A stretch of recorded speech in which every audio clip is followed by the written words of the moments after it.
Hello, everyone. Welcome to the Mindscape podcast. I'm your host, Sean Carroll. And today we're going to do the rare thing here on Mindscape and actually talk about something that I'm supposed to be an expert in. You know, and we talked to Netta Engelhardt a little while ago about black hole information, and I've actually written papers about black hole information, but it's never been the central concern of my research. It's always been sort of a sidelight for me.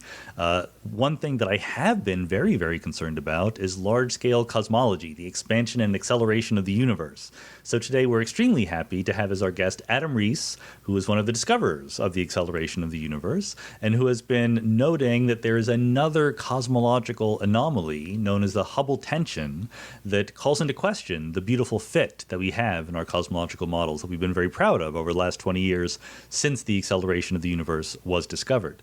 As Adam alludes to in the podcast, he and I were graduate students together in the astronomy department at Harvard at the same time. Adam was a floor below me in Perkins Hall. My office mate was Brian Schmidt, who went on to lead the high redshift Supernova team. So Adam and Brian were two people who shared the Nobel Prize with Saul Perlmutter for discovering the acceleration of the universe. So I like to think that even though I had nothing to do with the actual research, that I at least put them in the mindset of thinking about the acceleration of the universe. I was interested in it at the time. I wrote a review article with Bill Press and Ed Turner about the possibility that there could be a cosmological constant. Though, to be perfectly honest, I was absolutely not saying in the early 1990s that there probably is a cosmological constant or dark energy or the acceleration of the universe. You would have won money from me if you had tried to bet me at even money and you had taken the side that there was a non-zero cosmological constant. I was skeptical, and in my review article, I gave you all the reasons to be skeptical. I said, here's why it would be really, really weird if this were actually true.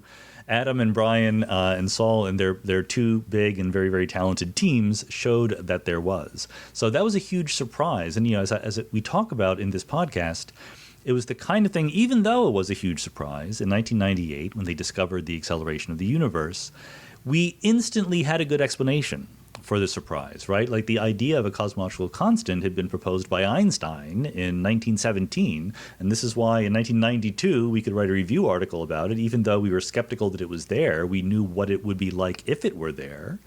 And when the high redshift supernova team and the Supernova Cosmology Project got evidence that the universe was accelerating, we could instantly go, here's the explanation, let's think about this. And so, in some sense, the observations were confirmed by theory, as they say. Nowadays, Adam is pushing hard on a different kind of discrepancy between expectation and reality. There's two different ways of thinking about measuring the expansion rate of the universe. So not the cosmological constant, but the Hubble constant, the current rate at which the universe is expanding. You can just do it directly, like Hubble did, looking out into the sky and measuring the recession velocity of galaxies. Or you can infer it from bigger picture measurements of cosmology, including the cosmic microwave background.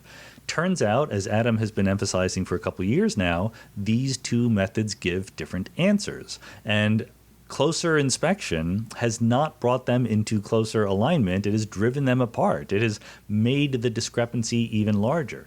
The problem now is that this is not an experimental result that is confirmed by theory. We don't have any real good, obvious theoretical ways of dealing with this.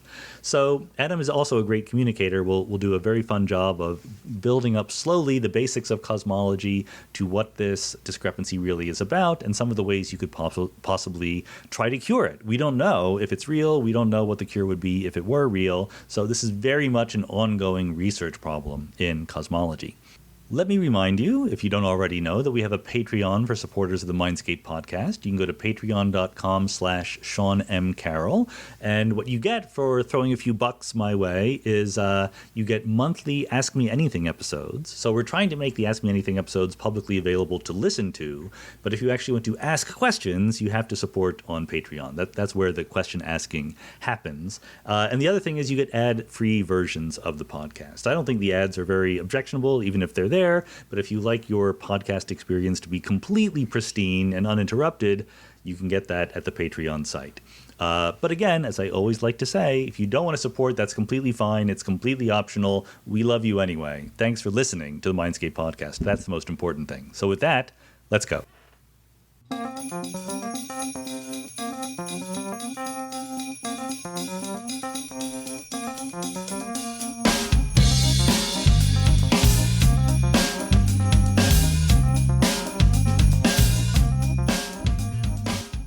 Adam Riess. Welcome to the Mindscape podcast. Thank you for having me. So it's a big universe out there. I know that you've been charged with figuring it, how big it is, how fast it's expanding, things like that. I'm hoping that over the course of this podcast, we can sort of go from the very basics to some pretty deep stuff. But let's start with the basics. Like, how do you think about modern cosmology? What does a person on the street need to know about the universe on the larger scales? Right. Well, they should know that the universe is expanding, that it looks like we live in a fairly ordinary place in the universe. And one of the most, I think, profound and ambitious endeavors we take as humans is to understand the universe, to make measurements of it and understand how old it is, what its fate is, what it's composed of. And we do these things both observationally and theoretically. And it's on the one hand, we say that it's smooth. It looks more or less the same everywhere, but that's only on very large scales, right? It's lumpy with galaxies and stars on smaller scales. Correct. I mean, it's just like looking at the Earth. Any particular spot, it might be a lake, it might be a mountain. But, if you take a big enough chunk, then you get a bunch of lakes, a bunch of mountains, various things. It starts to average out. And so why don't you just, again, for the people who really, I don't know if I have any listeners who fit into this category, but for the people who really don't know, if the universe is expanding now, it must have been smaller in the past. What do we know about that? Yeah, well, the evidence to us that is the case is when we look out, we look back in time, so we can literally see those times when the universe was more compact, and we see it was hotter, as you expect when things are close together. They get hot, and when they separate, they get cool. We also see things generally age in the universe, which tells us that it really was younger in the past, and it is older now. And of course, when we look at all the objects around us, we see their light has been stretched or redshifted by the expansion of space. And so if those motions of the objects around us were just random, like you get with the Doppler effect, when something is moving toward or away from you, it could go either way. The light could get blue shifted or red shifted. But we see pretty much everything is red shifted, which tells us that it must be all of space that is expanding. I do, even at this late date, sometimes get questions about, are we sure the universe is expanding versus what you and I would call a tired light kind of perspective, like the light just loses energy into the universe as time goes on. Do you have a favorite response to those kinds of questions?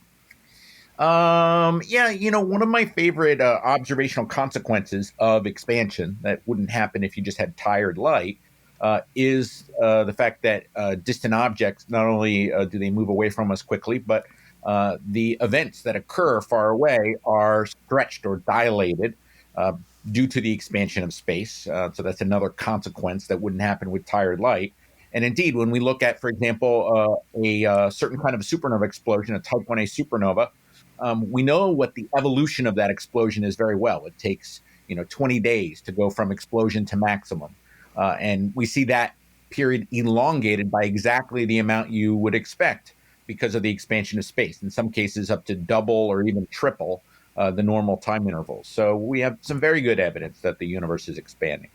And actually, that's a good example of, I think, a paradigm that's going to come back again and again in the conversation, which is that you have an idea like the universe is expanding, and you don't just test it in one way, right? Like, these are systems that fit together in many, many different ways. And the whole paradigm of the expanding universe according to general relativity could have failed in many, many different ways. And we've looked at it, and so far it's on the right track.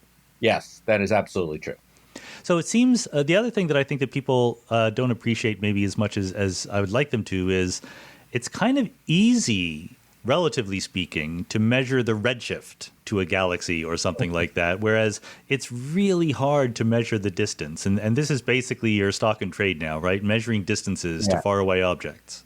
Yeah, and it's very non-intuitive. I mean, if you look at a faraway car, and I ask you, how far away is that car? You have a good sense of how big a car is. Yeah. And so the fact that it's an itty bitty car, you say, it looks like, 100 yards away.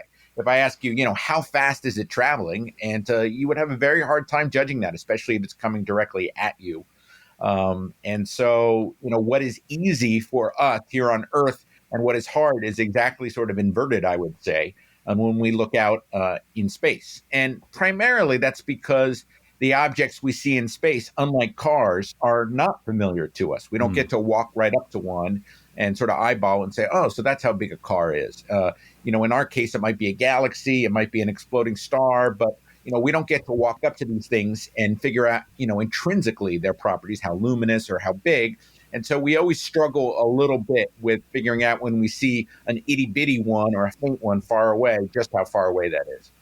Right, because cars are either more or less the same size, or at least we think we know how big they are, whereas the universe is full of messy, non-standard things like stars, like you just said. Stars could be big, stars could be small. So what do we do about this? I guess, the idea is if we have some standard object that we know how big it is intrinsically, or we know how bright it is, then by measuring how big it appears or how bright it appears, we can figure out ex post facto how far away it is. Right. That's right. And so that is our challenge. Of course, we have tools. One of our favorite tools really goes back to the Greeks and is the idea of parallax. As the Earth goes around the sun, our perspective on relatively nearby objects changes with respect to more distant objects. Same experience we all have if you take a walk and look at how nearby trees move a lot and faraway trees move very little. And that is just basic trigonometry. All you have to do is know the diameter of the Earth's orbit, which we know, and measure those small angles, and you can figure out exactly how far away the nearest stars are. And is that generally what you do, or that's just the first step on the ladder, right? That is where we start. In many cases, we measure how far away the nearest stars are. Unfortunately, it turns out stars are very far away, and so the parallax angle, that angle through which a star moves, often becomes very, very small. It becomes, a milli-arc second, for instance, might be a typical value. For the kind of stars we're interested in. And so, therefore, we can really only measure the stars sort of nearby to us, how far away they are. And from there, we sort of have to bootstrap. We have to find, if we're lucky, a very luminous version of one of those stars, measure its distance, infer its luminosity, and then, if we're lucky, we can use a powerful telescope like Hubble and see one of those exact same kind of stars in another galaxy. Perhaps a galaxy that hosted a supernova explosion. And so that allows us to calibrate the luminosity of the supernova, which those we can see much further away. So I guess what you're sort of hinting at, but maybe it's worth laying on the table, is the idea of this distance ladder, that we can see the parallax for the stars nearby, but for the galaxies that we care about receding from us and, of cosmological interest, there's essentially zero chance we will ever measure the parallax there. So we have to bootstrap our way up. That's right. And so this concept of a distance ladder, which has been around a long time in cosmology, is really, it's not based on physics. It's really just geometry. And this, simple idea that if two things are co-located, then if you understand what one of those objects is, if you can use that to gauge the distance, then you essentially calibrate the other object that it's co-located with. It does, though, it begins to make us think that this is a tricky business, right? There's a lot of steps along the way, and there's going to be little errors at each step. So you got to work very, very hard to make sure that this is, every floor of the very tall building is firmly established. That's correct. And so, one of the trickiest parts is to make sure that when you build a distance ladder, that the nearby version and the distant version of the same object you're looking at, whether that be a star or a supernova, that those are really the same objects. Yeah. And of course, as you put together a number of steps, any error you make in one step will propagate up the measurement chain. And so that's why, in the old days, when people built distance ladders, it was a rickety distance ladder, I would say, with 8, 10, 12 rungs. And now we've gotten it down to just about 3 rungs. And so that really simplifies things quite a bit. Another significant improvement is we've been able to make those measurements in a more homogeneous way. We use now the same telescope to observe, for example, the nearby stars and those distant stars in other galaxies.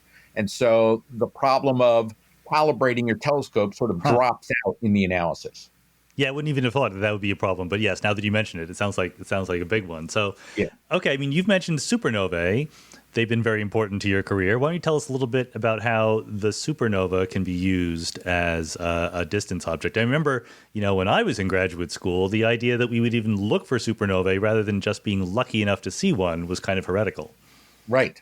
Well, we're very fortunate that there are not many macroscopic objects in the universe that are truly standard, that are more or less the same. But there is a limiting mass for a certain kind of star, a very compact star, when its material is in a degenerate state, known as the Chandrasekhar limit, named after, of course, Chandrasekhar, Hmm. who showed these back in the 1930s that there was this limit about 1.4 times the mass of our sun. And if a star reaches that limit and surpasses it, we believe you get a runaway thermonuclear explosion. You have the conditions for fusion all over the star. And so this is kind of a standard bomb. So we believe that there are these stars that exist below the Chandrasekhar limit, but that they live in binary systems, that there are other stars next to them. And sometime over the life of those two stars, mass may transfer from one star to the other. That could happen because one star swells up. It could happen because they merge. But either way, that white dwarf we call star crosses that Chandrasekhar limit and explodes. And that gives us a very uniform explosion. And so when we see these objects and recognize them far away, we can infer their distance from their brightness. As fun as it is to have an hour or two of interesting conversation about big ideas, sometimes you just need to have 6 hours or 12 hours or even 24 hours of information being beamed into your brain. If that's the case, I recommend you check out the Great Courses Plus. It's a streaming service that offers you access to a whole bunch of different topics taught by the Great Courses. So you have some of the world's best professors teaching everything from astronomy to history to psychology to cooking. And it's a very convenient mechanism because with the Great Courses Plus app, you can watch on your mobile device, you can watch on your laptop, you can even watch on your TV. Recently, we had the bad news of the passing of Eddie Van Halen, the legendary guitarist. Well, maybe you're going to be the next legendary guitarist. You could check out the course Playing Guitar Like a Pro, Lead, Solo, and Group Performance at the Great Courses Plus, taught by Colin McAllister. If you have a little extra time on your hands, learning a musical instrument might be a nice thing to do.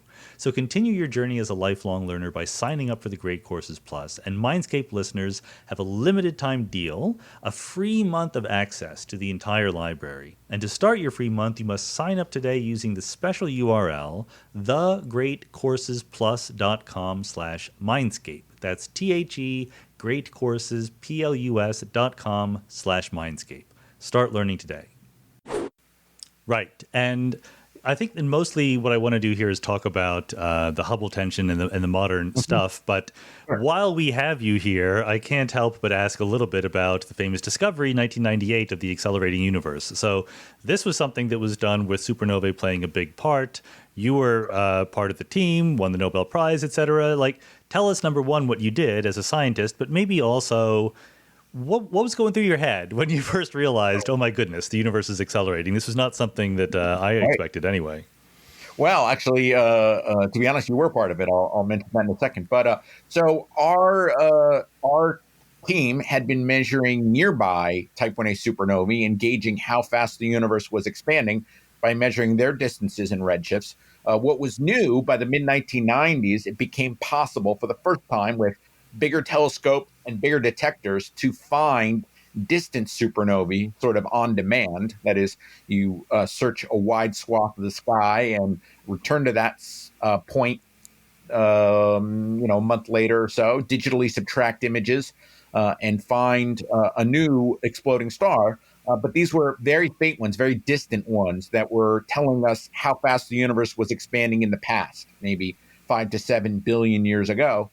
And by comparing the past expansion rate to the present expansion rate, we could infer how much the expansion was slowing down. At least that's what we thought, that it would be slowing down. We thought, the attractive gravity of all the stuff in the universe would slow it down. So in 1998, I was a postdoctoral fellow working on the High Z supernova team and was pulling together this data. And I wrote a simple computer program to tell me okay, what is the mass of the universe that would cause this much deceleration? Not yet realizing that that's not what was going on. And Yeah. so my little computer program I wrote reported back that the best fitting mass to the universe was a negative mass. And of course, there's no such thing, but, now I like to say computers don't know physics. They just know whatever equation you give them. And so after a few days, of course, realizing this is really unphysical, there's no such thing as negative mass. I pulled up a review article that you wrote in 1997, was it? I think it was 92. Which year was it? 92, I think. 92. I'm sorry, 1992. A review article that you wrote talking about the cosmological constant. Its long and tortured history of this sort of repulsive gravity term that could cause the universe to expand faster and accelerate. And so, I pawed through that, found the relevant equations, and refit the data using those. And lo and behold, the data was arguing very strongly for the need for something like this cosmological constant in lieu of negative matter. And I always think that's kind of a funny way to think of it because, in the simple equations, they would almost look the same, except one of them is potentially physical and the other is not. So the best fit was a positive amount of matter, but this repulsive force due to the cosmological constant. Correct. About 30% in this in matter, and about 70% in the form of this cosmological constant or dark energy. And but again, it was a surprise, right? Like, did you have to sort of? We've all written computer programs that have gotten the wrong answer, so there must have been a lot of tearing that out happens hair. much more often when one makes a discovery. So, I certainly spent a while trying to figure out what was going on. Feeling, oh, obviously I've made some kind of mistake, but it's quite frustrating when you look for a mistake and you don't find it. And this is the value of being on a team with smart people, is at some point you realize, I'm just never going to find this bug, but somebody else will not make the same mistake or have the same bug. So, I passed the data to Brian Schmidt, who you know quite well. Yep, was your office mate and the leader of our team, and he refit the data, writing his own program, and he got the same answer. And then at some point, we started getting enough confidence in this, and the rest is history. but the result came from measuring these supernovae. Like you said, roughly speaking, you expect them to be uniform because the Chandrasekhar limit is uniform. That's not exactly true, but you can hopefully correct for that. But how worried were you that there was just something weird going on with supernovae, not with the cosmological constant? Right. We studied that pretty carefully. So my thesis had been about measuring distances to supernovae and correcting for annoying effects like dust in galaxies that might block the light of supernovae and fool you into thinking they're further away than they really are. So we had used those techniques and related techniques to account for things like that. What we worried about was whether supernovae born when the universe was younger were just different than the ones born today. Yeah. But fortunately, even nearby, we have analogs for what I would call old and young supernovae. We have galaxies that are essentially what we call old galaxies. They only have old stars. They're sort of like senior citizens' homes. And then we have young galaxies, which primarily have young stars. And so those are spirals and ellipticals. And nearby, we have type 1a supernovae in both those kinds of galaxies. And so we were able to demonstrate and convince ourselves that our techniques gave distances to those galaxies that were agnostic about what kind of galaxy and how old they were. And so it finally came down to sort of saying to ourselves, I mean, if the supernova doesn't know how old it is in its galaxy, how does it know how old it is in the universe? Yeah. And so, at some point, you do the best you can, and eventually, you go ahead and you publish those results. And of course, what was really convincing to not just us, but the community was that other techniques completely unrelated to supernovae reached the same conclusion within about, I think, 2 or 3 years. Yeah, which makes this a perfect segue. So, by the way, congratulations, Accelerating Universe. That's pretty awesome. But you did not rest on your laurels. You've kept going. And it makes sense at this point to bring in a whole other part of the story because, like you said, it was verified by independent methods. And one of the big methods was the cosmic microwave background. So why don't you tell us that story a little bit? Sure. So, the cosmic microwave background provides us a completely different, I would say, measurement chain, but also way of looking at the universe. We can see the radiation, the heat left over from the Big Bang, and there are structures in that heat left over that allow us to calibrate in a completely different way the state of the universe. And so I told you earlier that we had measured about 30% of the universe in the form of this matter and about 70% in the form of this dark energy, reaching this sort of 100%, if you will. And the cosmic microwave background basically came along and said, yeah, we see that 100% too. They have different sensitivities, so they couldn't initially break it into which part was matter and which part was energy. But astronomers had for decades measured the amount of matter in the universe to be that 30%. And so really the only options were that there was the 30% and this 70% existed in this cosmological constant, or it didn't.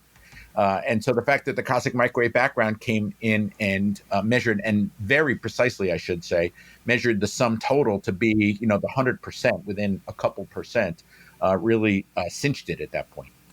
Okay, but we've done our due diligence in explaining that the universe is expanding and stuff like that to the people who are not experts. So let's roll up our sleeves and get in the details a little bit. Yeah. How in the world does measuring light left over from the Big Bang tell me anything at all about what the matter or energy content is today?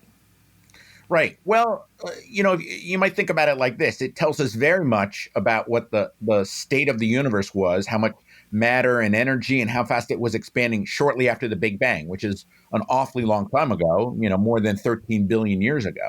And what's so great about physics is if you understand physics well and you measure, the state of an object, maybe a moving object through your room, if you understand physics well enough, you ought to be able to predict the state of that object at any time in the future. I'm thinking in a particularly classical way, but that is generally true. And so the observations of the cosmic microwave background told us the state of the universe shortly after the Big Bang, and then with our brand new shiny cosmological model, we could use that model to then propagate forward or extrapolate to the present time how fast the universe ought to be expanding. It's really, I would say, a prediction. It's not a measurement. The measurement occurs shortly after the Big Bang, and then the model is used to make a prediction of how fast it should be expanding today. And the specific thing that you're measuring is not just the amount of radiation in the microwave background, but the temperature of it and how that is different from point to point in the sky when you look at it, right? That's right. That's correct. So you're measuring the spectrum of fluctuations, and so you see this kind of modeled looking map. And physicists then take what we call Fourier transform to measure how much of that spottiness on different scales exists. And because this is kind of a ringing, oscillating fluid shortly after the Big Bang, by comparing the actual measurements to models that predict what those measurements should look like, we essentially set what we call the free parameters of the cosmological model, and then use that calibration of the model to propagate the story forward to the present. So it seems to be, if I pretend to be an outsider for a second, this also seems to be a bit of a ladder of some sort. In other words, when we try to measure parameters using the cosmic microwave background, it's not like the CMB is holding up a sign saying here is the density of matter or anything like that. There's these temperature fluctuations, and we have a very, very theoretically motivated set of predictions for what those fluctuations should be, depending on the temperature, depending on the parameters, and then we fit, right? And it's sort of a back and forth. That's correct. And, the way the game is normally played is, you start out and say, what is the fewest number of parameters or the simplest physics I can use to explain the data that we have.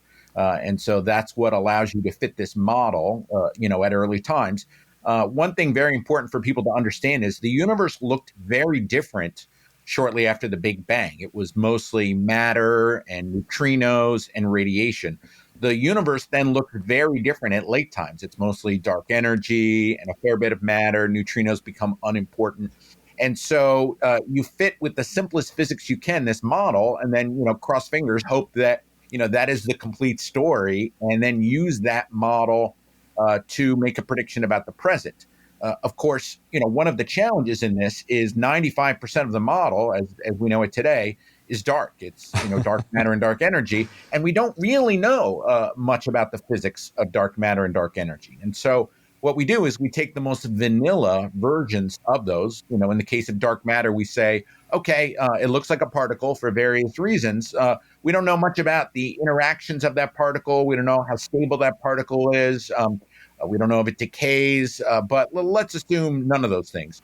And in the case of dark energy, while we don't understand it, we say, let's say that's static and fixed, just like the cosmological constant. And then we use that most vanilla version to make this prediction. And just to jump right to the punchline, what we see, and it's pretty remarkable right now, is that we do not see agreement to the precision of the measurements. Right. I mean, that's the most recent wrinkle that we want to dive into. But it's a tough line to walk down, because I want to care about and really think carefully about the most recent tension, but also there's a lot of agreement, and it's something where if you're not in the game, I think a lot of people say, well, look, you've invoked this dark matter stuff, this dark energy stuff. I'm not surprised it doesn't fit at all. Like, maybe you just don't know what you're talking about. Right. It's certainly a give and take sort of process. I mean, there are ways or there are other measurements, I think, that confirm and corroborate each of these different pieces. I mean, in the case of dark matter, we see the rotation curves of galaxies are flat, which is the way we say that, galaxies are really spinning way too fast if there weren't lots of dark matter in them. And we see galaxies whizzing around clusters of galaxies much too fast for those galaxies to stay connected to those clusters were it not for dark matter in those clusters. And then in terms of dark energy, we see we have other ways of gauging distances in the nearby universe that have nothing to do with supernovae that also show the universe to be accelerating. And so, this is a multi-piece puzzle, and the cosmological model we have today has sort of survived all of these various measurements. It's the best thing that we have now, but it doesn't necessarily mean it's complete. Yeah, and but it is. I guess the thing I want to emphasize is, and if you agree with me here, we would love to be able to say the model was wrong, right? Like that's the thing that makes us happiest. I think that a lot of people have the idea that we somehow have a vested interest in the success of dark matter and dark energy being simple and whatever, like we have bought stock in it. But as scientists, we're most excited when it's completely wrong. Well, that's right, because, I would say, it depends a little bit about your model. I mean, if we thought we understood absolutely everything about the model, we might be a little horrified if the model didn't work somewhere. But when we have a model that has such large swaths of ignorance, really, then seeing the model not work somewhere, offers the best opportunity or really clue we could potentially have to the physics that we're missing in the model. And so I agree with you in the current context with, so much dark matter and dark energy. If something didn't fit, that would be fantastic news. Here at Mindscape, we look at the big picture ideas, the lasting images that will hopefully still be interesting thousands of years from now. But the latest news is also important. We live in a world that is changing very rapidly, and it's important to keep up, especially in an area like technology where change happens very, very fast. For 3 years and nearly 800 episodes, the Tech Meme Ride Home podcast has been one of Silicon Valley's favorite ways to get tech news. The Tech Meme Ride Home is a daily podcast. It's only 15 or 20 minutes long, and every day by 5 p.m. Eastern, you get all the latest tech news. And it's not just something that's aggregated together by some automatic scraping system. You get the context, you get the top stories, the top posts, and the conversations around those stories, as well as behind-the-scenes analysis. It gives you that extra little bit of insight you get beyond the headlines. The folks at Tech Meme are online all day reading everything so they can boil it down and catch you up. So if you're interested in keeping on top of tech, whether because you're in Silicon Valley yourself or you just want to understand this changing technological world around us, search your podcast app now for Ride Home and subscribe to the Tech Meme Ride Home podcast. And good. So let's get into the modern tension. But first, I just wanted to sort of summarize what we mean when we say the model. So we have the hot Big Bang. We have these parameters. Why don't you put it into your own words? Sure. We have the hot Big Bang, and then we have different constituents in the universe. We have particles called neutrinos that have very little mass. A lot of them. They whiz around. They act a lot like light or energy, but as I said, they have a little mass, so they don't quite travel at the speed of light. And physicists have certain descriptions of how to explain those. We have, of course, radiation. We have this dark matter. We have dark energy. And as the universe expands, these different components will dilute in different ways. What else do we have? We have the basic laws of physics as we understand them. We have a theory of gravity, general relativity, that is sort of embedded in all this because, we always have to question whether we have the right story there as well. So we say the cosmological model, but we really mean a certain constituents in certain amounts and certain physics. And we have confidence that the dark matter is not just ordinary matter we haven't seen yet. That's correct. Where does that come from? Yeah. So I guess that has to do with depending on what the density of matter is in the early universe, it tells us through a process called nucleosynthesis, when the universe was very hot and dense, how much fusion will go on and how much of certain primordial elements you will produce. For example, helium is a great example. And so if all of the matter in the universe was normal, or what we call baryonic matter, you wouldn't produce the right amount of helium. And so that's a critical piece of the story, is to have some matter that is not ordinary. In fact, most of it is in what we call non-baryonic, or kind of some form that you wouldn't recognize from your high school chemistry class, in the periodic table of elements or the list of basic particles. And so that's very important. Back 20 to 30 years ago, people used to argue whether those were particles or whether those were giant bricks or macroscopic objects. And while I would say there's still some debate about that, for the most part, we've ruled out that they're macroscopic objects because we don't see enough other effects from those macroscopic objects, something called micro lensing. When one of those bricks or macroscopic objects would pass between us and a star, it would produce a kind of change in the brightness of that star. And we don't see enough of that to find that much of it is in that form. I remember when the LIGO results first came out, we discovered that there was gravitational waves coming from binary stars. Were you one of the people who wondered out loud whether or not big black holes could be the dark matter? Yes. Yes, I was. I mean, really, Mark Kaminkowski's group really spearheaded that. I think I contributed a lunchroom conversation to that paper. However, I think it's really intriguing today. LIGO is finding these supermassive, these very large black holes that are, can be like 60 times the mass of the sun. And what we know is it's very, very rare for stars that large to form, or particularly for the remnants of stars that large to exist. So there's some kind of process that may be producing bigger, heavier things from smaller things glomming on together. And so, one could imagine that that's been a recent process of, massive stars coming from black holes that are maybe 1, 2, 4 solar masses kind of glomming onto each other in the centers of clusters of stars.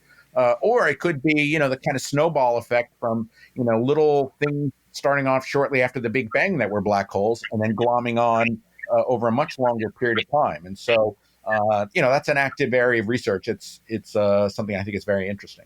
Do you still think it's an open possibility that the dark matter is black holes of some form that are left over from the early universe? Or do you think I haven't followed this story as closely as I would like, but I've seen a fair bit of back and forth. There are other constraints that make it difficult for it to be a lot of the dark matter. It could be, I think, a small amount of the dark matter, and I think the jury's still out at that level.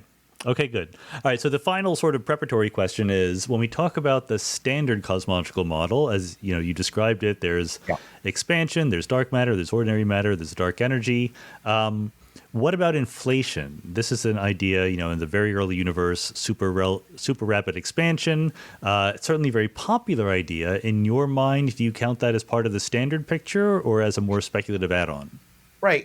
I guess, and now I'll have to remind myself a little bit after this conversation. I don't usually think or deal with the universe much around the time of inflation. However, it does set initial conditions Yeah. for the standard model, and some of the parameters in the standard model and that affect the cosmic microwave background do come from inflation. I think, and my understanding usually is inflation is a generic enough phenomenon that they don't necessarily prove that inflation occurred at this point. But it is sort of part of the setting of the stage for what comes next in the observations of the cosmic microwave background. Okay, but then, so I take it that you would say that, if we find out that inflation was not right, we would still say the general hot Big Bang model could be completely correct. In fact, I think Yes. the general hot Big Bang model is more or less just correct, right? Like that's not still up in the air to debate. That's correct. Okay. So nevertheless, good. So with all that groundwork laid, there seems to be an issue. Like you've kept on measuring the Hubble constant, the expansion rate of the universe. You sort of start out measuring it, and then you showed that it was a terrible mistake, actually, to keep making measurements. One should certainly stop when everything looks good. There are laurels. You should rest on them. Why don't you take this advice? Right. Come on. That's right. Really was a blunder. So, and we also have this wonderful picture where there's multiple sources of data and inference from whether it's supernovae or galaxies or the microwave background or whatever. And what we would hope is that we sort of, with improved precision, narrow in on the right answer. And it seems that with improved precision, we're finding that it doesn't quite fit as nicely as we would like. That's right. So, I would say in broader brushstrokes, the early 2000s was a period of great harmony in cosmology where various techniques at better precision than before, but not as good as precision as we had now, were pointing to the same, gross order picture, this hot Big Bang model with large dollop of dark energy and a smaller dollop of dark matter. And this was all glorious, and, we were all patting ourselves on the back. And then, as I said, we made the mistake of continuing to improve the precision of all the measurements. And then we started to see these tensions, really, I would say, between the early universe's measurement and predictions coming from the model to what the state of the universe should be today versus more direct measurement of that present state of the universe. And these have come up in a couple ways, one a little better known than the other. One is measuring how fast the universe is expanding, the Hubble constant, and the other is measuring how clumpy the universe is today. And both of these seem to be in some level of tension or difference. So good. Let's dig into both of them one at a time. So the Hubble tension, as it's been called, roughly speaking, two different ways of measuring the expansion rate. They disagree. Right. But, as I said, the key thing is one is a measurement and then the use of a physics model to, make a prediction. And the other is a more direct version of that measurement. And so when you start at the early universe and you make those measurements and you use the model, you predict the universe should be expanding at about 67 plus or minus 0.5 kilometers per second per megaparsec. Yeah. And when you make those measurements locally, while there are various methods, and I would say they get a full range of about 70 to 75, all of those methods are coming out higher than the early universe. Then, I would say the average is sort of around 73 plus or minus 1.5. So we're looking at somewhere between 4 to 6 error bars or standard deviations of separation now between the average of those late universe measurements, the present measurement, and those early universe predictions. So much so that, I really can't point to any one thing that could be an error that could explain this difference because there are so many independent methods that are used at both ends. So let's just spin it down even a little bit more. What is your favorite way of directly measuring the expansion rate today? I mean, my favorite way must be the one I work on because, you have choices in this world. And so those are the ones I've chosen to work on. And so, the type 1A supernovae, I think, are without a doubt the best way we have of measuring long range distances.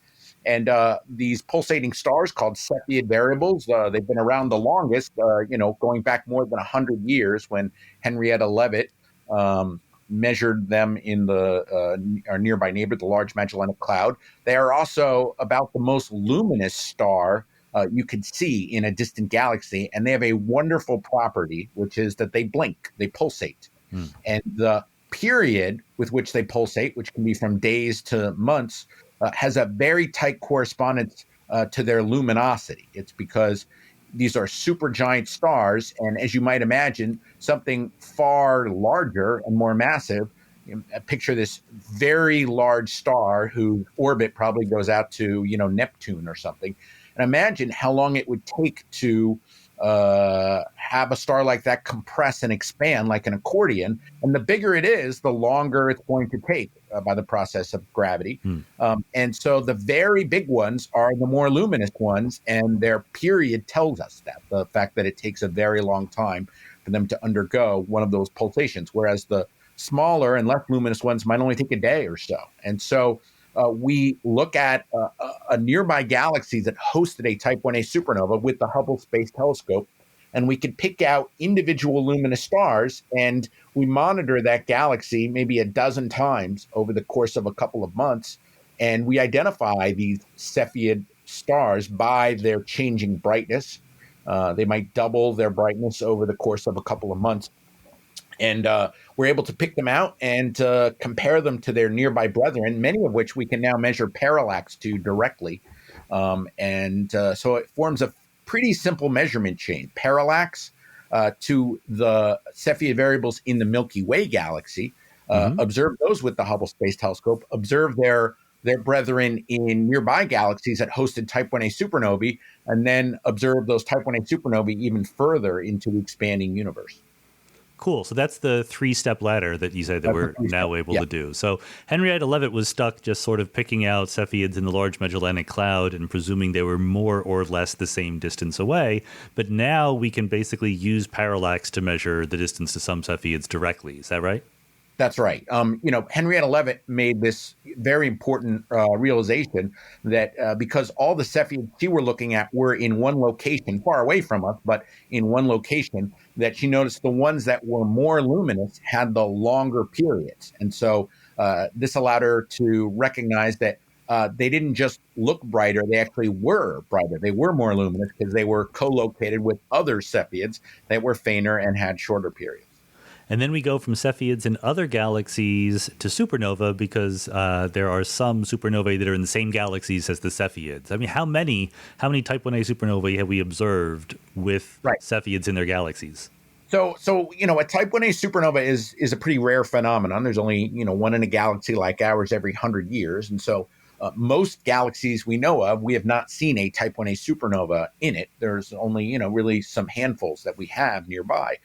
However, most galaxies do have these Cepheid variables. So we do the process sort of in reverse. First you find the galaxy with a supernova, then you go back and look for Cepheid variables in these galaxies. With the Hubble Space Telescope, and particularly with its newer instrumentation, which has only been available in the last 10 years or so, we can do this out to a distance of about 40 or 50 megaparsecs. And in that volume, there's a good Type 1a supernova about once a year, maybe once every 2 years. And so we are just this year completing, I think, a complete sample of what I would call all of the Type 1a supernovae in the last 30 or 40 years that you can calibrate with Cepheid variables. And so that'll be about 38 objects total. And the precision of each of those Type 1a supernovae is about 6% in distance. And so if you have 38 objects that you can measure individually to 6% in distance, that gets you close to about 1% overall. And, that is sort of the holy grail of measurements of the Hubble constant, is to get to a 1% precise measurement. Our most recent effort of a few years ago was more like 2%. This may sound like small differences, but, when you're trying to understand the cause of this tension, improving the measurements is really one of the better ways we have. I mean, again, when I was a graduate student, we didn't know whether the Hubble constant was 50 or 100. And so now we're arguing whether it's 72 or 73. So Right. So this is that's much more progress. interesting because Yeah. I would say, when you and I were graduate students and people were measuring whether it was 50 or 100, they were measuring whether it was 50 or 100 in the same nearby universe, often Yeah. with some of the same data. And so you knew, both things couldn't be true. What's so interesting right now is, we're talking about a difference between what we see in the nearby universe or what we infer from early times. And it is possible that both those measurements are true and that we're learning something isn't quite right about the model. I mean, we Right. don't know that for sure. That's why we continue to improve the measurements, but that's why it's a fundamentally different and potentially much more exciting possibility than that, the less filling tastes great argument. Well, it was hilarious with the 50 versus 100 is that nobody thought it was 70 or 75, right? Even though that was the average, and that's what it more or less turned out to Right. be. That's Let right. me before we keep moving on. You mentioned the Hubble Space Telescope, and number one, how amazing is it that that guy is still going, running Wow. strong? And number two is the next generation. Is the James Webb Space Telescope going to Correct. make your job much easier? Yeah. Well, first of all, it is amazing that Hubble's still going, and it's really a testament to NASA and the space program, the astronauts, because being able to go back up and service it. If the astronauts had not been able to do that a number of times, we would not have the telescope now for sure. Right. They also brought it, very much up to date. And so one of the wonderful things when you have a complex piece of machinery like the Hubble Space Telescope is things break, particularly early on. Things have sort of infant mortality. And so if you can service it for a while, if you could spend a while, replacing all the parts that broke easily, then what you get by the end is something that's quite robust, quite sturdy. Yeah. And so we have not only a pretty up to date telescope because it was serviced 10 years ago with modern instruments, but we also have one that's quite robust because we've replaced all the bad parts. And so that's what makes it quite incredible today. The next telescope, the James Webb Space Telescope, will allow us to see sort of further into the past. It's not particularly optimized, I would say, for the projects that I do.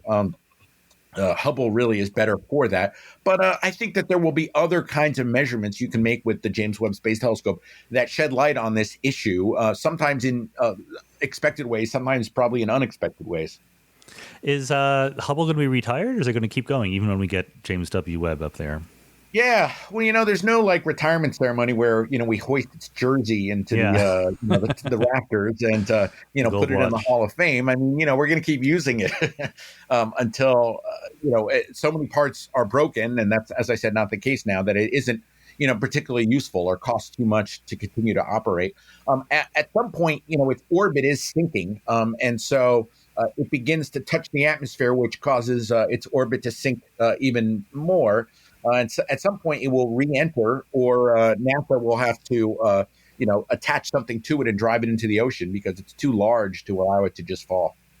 And that's the price you pay for having it be serviceable, that it's in a near Earth orbit and it will decay. That's right, absolutely. And the JWST is not going to be serviceable. It's going to be way the hell out there. Yeah, it's going to be way the hell out there. Much further away than the moon is at a point, the second Lagrange point, and that, of course, makes it even more critical that it works very well from the beginning because astronauts are not going to be able to go out there. Okay, very good. Thank you for the technological update here. But so we have this nice, relatively clean three-step Hubble distance ladder. Let me just ask: what are the prospects for a lurking systematic error like? Yeah.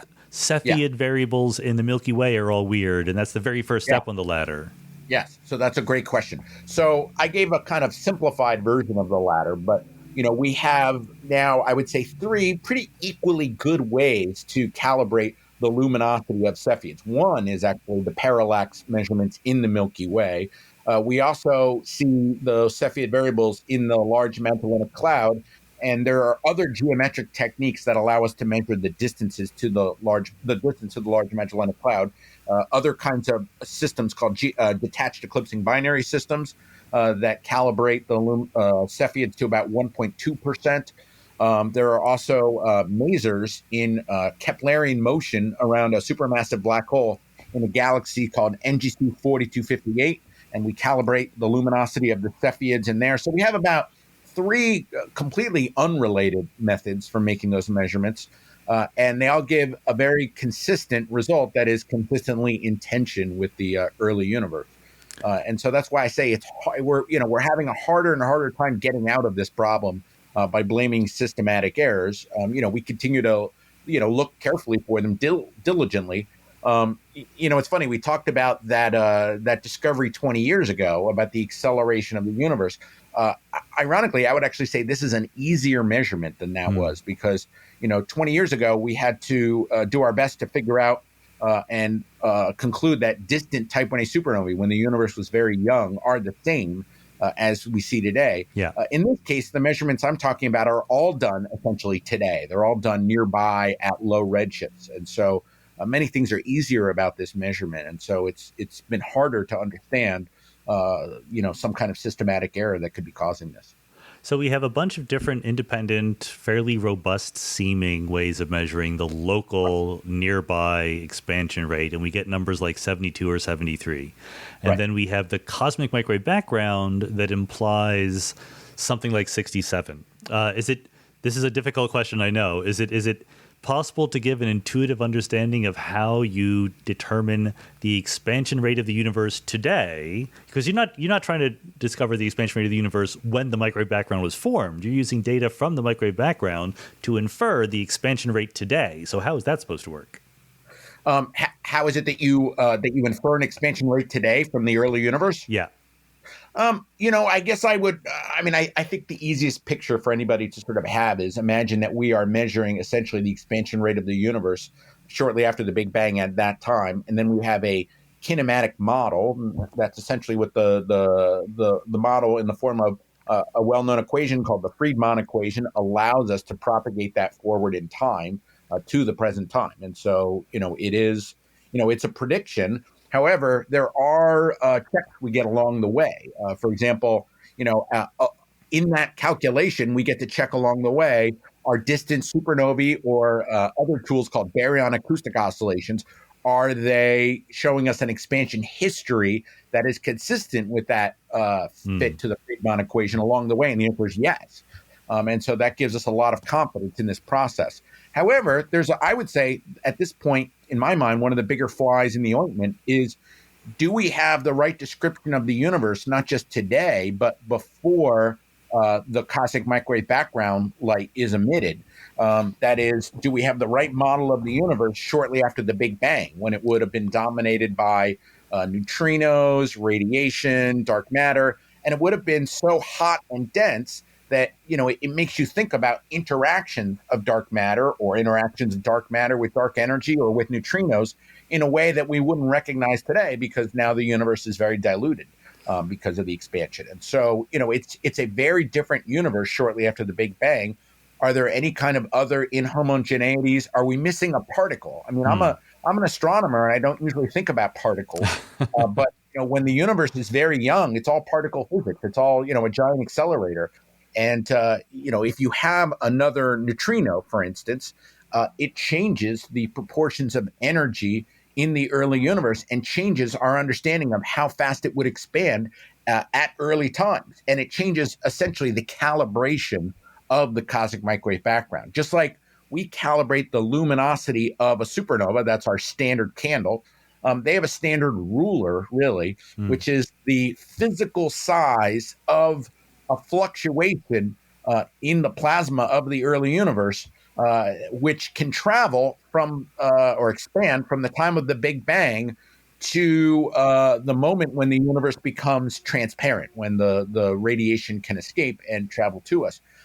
And if we do not understand the expansion at those early times, for example, if there's another neutrino in the universe, it causes more energy to be in what we call relativistic like particles. It would increase the expansion at early times and thin out the universe faster, causing it to become transparent earlier, which changes the size of this sound horizon, this the distance that this sound wave can travel up until that time. And so, that's something people have been taking a look at recently is, are there ways to change the cosmological model? A wrinkle, something we're missing either in the physics or the components of the model, but at early times that could bring these two things into accord. And for example, one possibility people have looked at is what's called early dark energy, another episode of dark energy. So if you're counting at home, this would be the third episode of dark energy, right?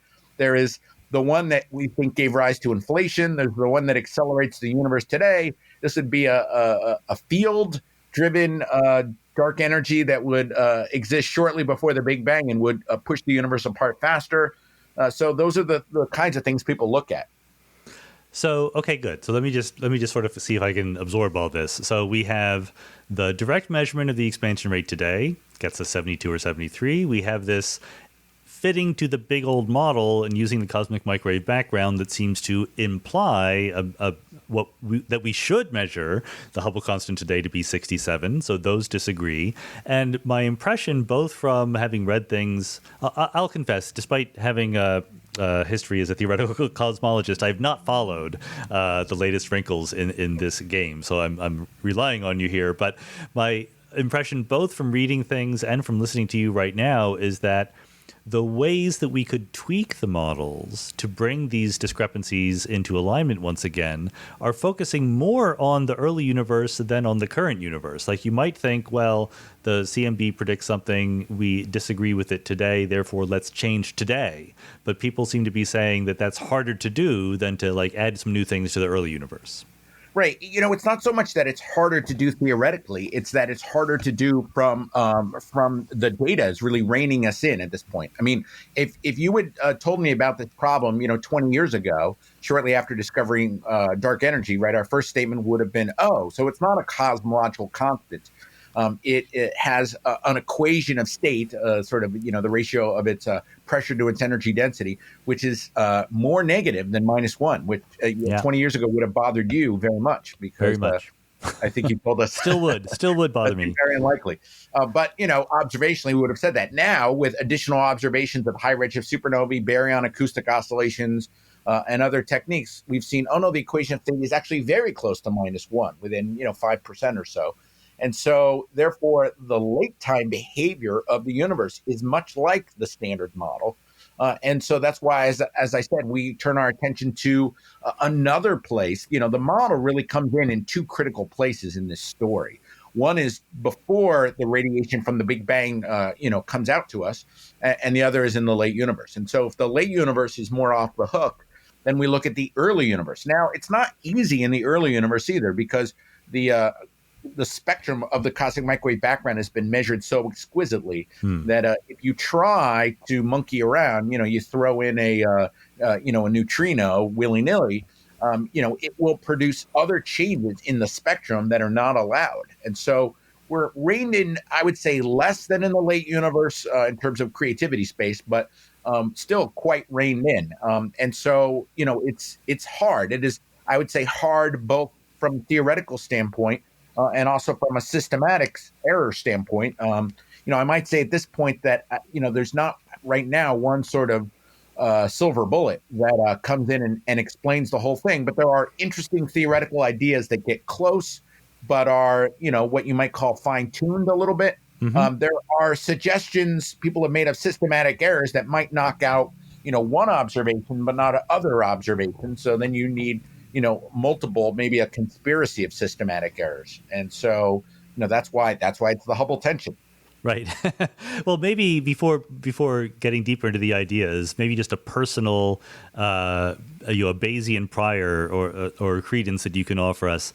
What do you think the chances are that this discrepancy will at the end just be a systematic error or some mistake in the observations versus being new physics or something exciting? Yeah, it's really hard. I've learned to not try to guess. My favorite example from teaching, Astro 101 is, the parable of Neptune and Vulcan, or maybe I should say Uranus and Mercury. Uranus was not traveling as it ought to have been, and astronomers speculated that there was another planet that was tugging on it, which turned out to be Neptune. And in fact, those calculations allowed them to look exactly, where it was. And so, in that case, it was actually, a new object to see. In the case of Mercury, Mercury was precessing in its orbit, which was recognized, a couple of decades later. And people tried the same trick. I've seen this problem before. There must be another planet between, Mercury and the sun, which they named Vulcan because it would have been so darn hot there. They looked and looked for it for decades and never found it. And it turned out they had the wrong physics, the wrong theory of gravity. So, you might call Neptune the systematic error, and you might call, general relativity that came from this, the new physics. And, sometimes you could look at the exact same, discrepancy, and it's one or the other, and, your intuition fails you. So, I don't know. To me, this is one of the most interesting things going on in the universe right now. I think it is something interesting, and I don't consider a simple systematic error as interesting. So I think it's it is something that will tell us something about the universe around us. But whether that's local, about the astrophysics of objects in the universe, or whether it's something more about the actual physics like gravity, I don't know. Okay, so you're weaseling out. I get it. No problem. Yeah. You have the right to do that. Let me ask this. You mentioned that there were these proposals out there, hardworking young theoretical cosmologists making up crazy ideas for the early universe. Yeah. Is there my particular style for doing cosmology is less let's propose a particular new particle or whatever, and more, well, what's the general kind of thing we need? I mean, is there a thing that you can say, like, if we just made the universe expand a little faster because there was more energy density at early times, that solves all of our problems? Or is it more subtle than that? At this point, we're tightening, I would say, the sort of noose at both ends of space and time. And we're looking for what looks like a just-so story. Sometimes that happens. Hoyle seeing the resonance of carbon was a just-so story because it had to be at some point. Could be dramatically different physics, and we just don't have the right picture right. It could be nature's so cruel to us. It's thrown us three different systematic errors that that all go in the same direction. I mean, you laugh, but it could be. That's a real possibility. You'd be crazy not to say that. I mean, these are measurements, these are observations. Life is hard. That those systematic errors could be either in the late time or early time universe, or both of them. I know smart people who will say, "Oh, it's just like in the past. Was it 50 or 100? It was in between." And so they'll say, "Oh, is it 67 or 73? Well, it's 70. It's in between." That's not very satisfying because, for the most part, saying that there's a tension between 67 and 73, you don't escape that by saying, well, the answer is in the middle because, both ends don't like that very much. Now you have two tensions. Sorry? Now you have two tensions instead of just That's one. Right. You have two tensions. So, it might seem clever to sort of conclude that, but, we're not really interested, believe it or not, in the value of the Hubble constant. We're interested in why we don't get a match between these two ways of looking at things. That is what potentially tells us more about the universe. Just, if aliens arrived and just told us the answer, whatever they said it was, that wouldn't necessarily explain what is going on. Right. So this is not a quest to measure a number. This is a quest to do an end-to-end test of the universe and understand why it's failing. And you did tease us a little bit at the very beginning with mentioning that it's not just the Hubble measurement that's in tension, but there is this problem with the lumpiness of the universe as well. That's right. So there's another parameter, which is often goes by the catchy name of sigma 8. Sexy. And it measures the clumpiness of matter. And so likewise, in the early universe, because, we know the state of the universe shortly after the Big Bang, and then we know how it dilutes due to expansion, we should be able to predict how clumpy it should be today. And then we have techniques, which are also hard, but are powerful of measuring how clumpy it is, either by measuring this phenomenon called weak lensing, where we measure how clumps of matter distort the apparent shapes of galaxies, or by measuring the motions of galaxies, extra motion due to not the expansion of space, but matter, the clumpiness of matter. And those two, at this point, disagree with each other at, I guess the most recent numbers I've seen is sort of 3 sigma from each of those, the lensing method and the peculiar velocity method, and in the same direction that, the late universe measurements are in a different direction in terms of size to the sigma 8 number as multiple early universe measurements. So, clever people are trying to can they think of one physics story that would explain both of these tensions? I think that's turned out to be equally difficult, but the reductionist in all of us sort of wants to think if there is a physics answer, it would explain both. It would be simpler, yeah. I mean, this is an entirely unfair question, but this is the benefit of being the questioner rather than the questionee. Is it possible that there's like a big thing that we're missing? Not like just that there's another particle or something. Is there something that we're just misconstruing about the nature of the universe that would help explain this kind of thing?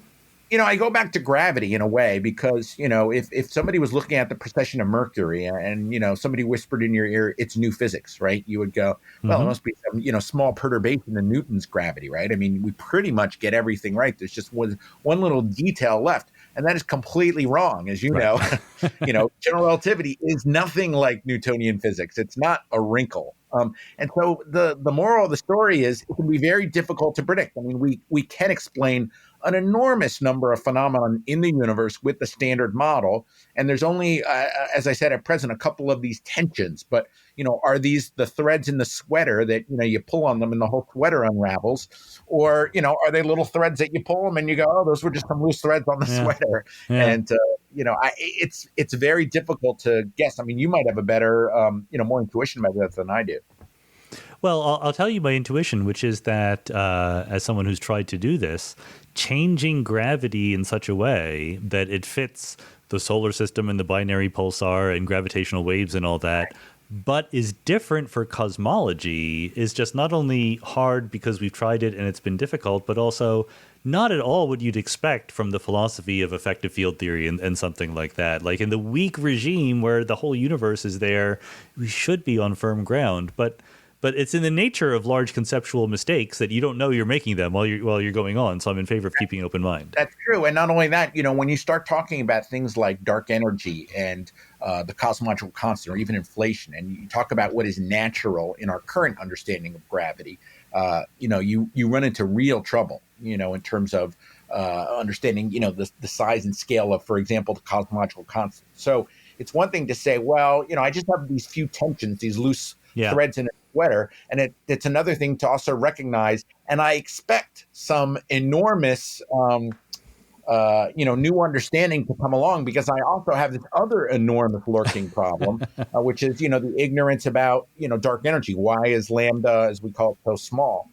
And so, all of these things are kind of in the backdrop. So I don't know whether, is the problem these loose threads on this sweater, or the fact that we don't know how to make a sweater at all. Right. And I think that the thing that is important is not only that the vacuum energy that we need to invoke to fit everything is small, but also the coincidence problem, right? That it's approximately the same order of magnitude. It is the same order of magnitude as the matter density, which leads people to wonder about the anthropic principle and the multiverse, but also might lead us to say, well, we just don't have a good idea what's going on right now. And I think even as I say that and the words escape my mouth, I feel the need to say, but you know what? That idea fits a huge amount of data, so don't just dismiss it too lightly. No, that's right. But in any field, and I think this is a good field. What the measure of how rich it is you ask for its top 10 list of problems, and you hope that they're not all tiny. If it's an interesting field, and this is that kind of field where there are these enormous problems, but then there are these sort of little clues, and so. The question is, do they connect? I mean, it's not anything goes, as you say. I mean, there are a great number of things that we know quite well and have measured quite well and, work quite well with the theory.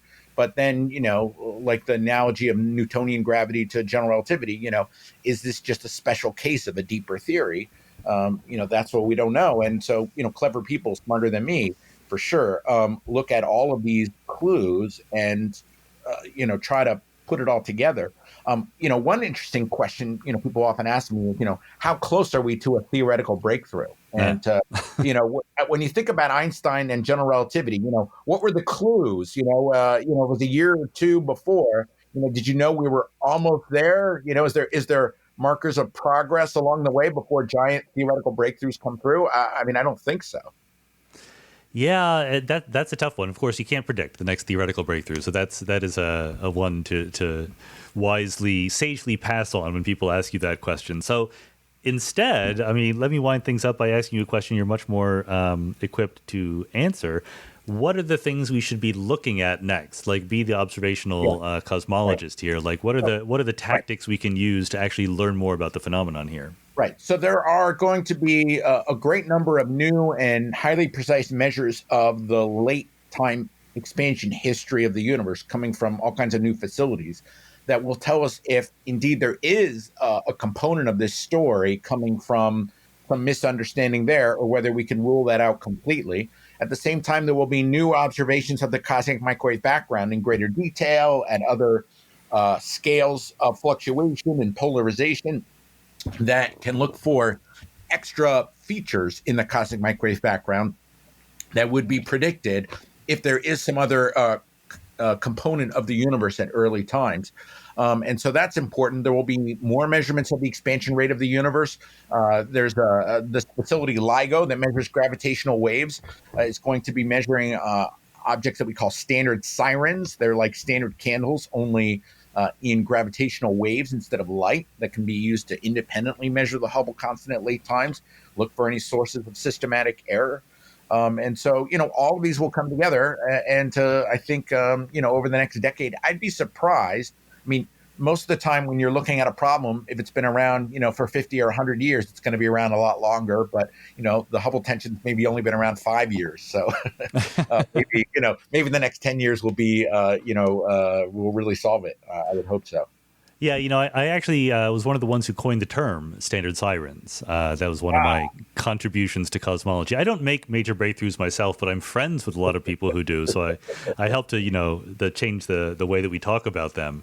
But also maybe one last food for thought thing is the difference in sort of style of what's going on right now versus what went on 20 years ago with the acceleration of the universe. I mean, with that, it was a big, important, huge, surprising discovery, but it was pretty quick. Like, you made it and people said, oh yeah, okay, this is what's happening. And in part because we had a theoretical explanation ready to hand, right? And this one is much more creeping up on us. The discrepancy has been there for a while and it's growing. And if it's real, we're still not quite sure what to do with it.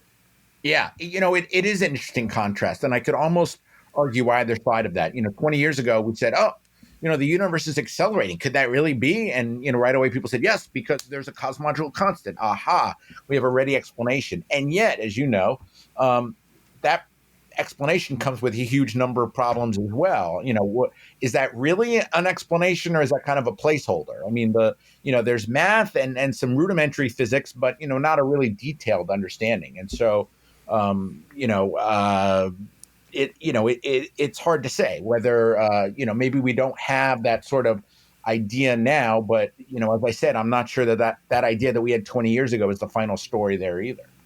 Yep. I'd like to think that if this podcast has any function, it's to be listened to by young people who are still in their formative years, and they'll be inspired to solve some of these difficult problems we keep talking about. So maybe someone in the audience, someone Mindscape listener, will go solve the Hubble tension problem. That would be a good outcome. Yes. All right. Adam Riess, thanks so much for being on the Mindscape podcast. All right. Thank you, Sean.